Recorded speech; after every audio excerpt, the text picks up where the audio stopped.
Hello, नमस्कार. Welcome back to my channel.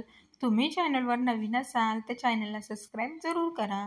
आजच्या व्हिडिओमध्ये आपण बघणार आहोत मोत्याची कानातली. डायमंड आणि मोती या दोघांचं कॉम्बिनेशन या कानातल्यांना अधिकच उत्कृष्ट असं बनवतं आणि हे कानातले सध्या खूप जास्त ट्रेंडमध्ये आहेत. आणि डायमंडमध्ये देखील कलर व्हरायटी तुम्हाला बऱ्याचशा बघायला भेटतील. म्हणजे तुम्ही साडी किंवा ड्रेस घालणार असाल तर त्यावर तुमच्या साडी किंवा ड्रेसवर परफेक्ट मॅच किंवा कॉन्ट्रास्ट असं देखील कॉम्बिनेशन तुम्ही बनवू शकता. आणि मेन म्हणजे मराठमोळा लुकसाठी हे कानातले खूप जास्त ट्रेंडमध्ये आहेत. म्हणजे जर तुम्ही पैठणी घालणार असाल, नऊवारी घालणार असाल किंवा मग तुम्ही तो पैठणीचा ड्रेस वगैरे आता सध्या ट्रेंडमध्ये आहे ते जरी घालणार असाल तरी त्यावर हे कानातले परफेक्ट मॅच होतात आणि खूप छान दिसतात देखील. आणि प्राईस रेंज म्हणाल तर 150 पासून ते 250 ते ₹250 रुपयापर्यंतच्या रेंजमध्ये हे कानातले तुम्हाला भेटणार आहेत. थँक्यू.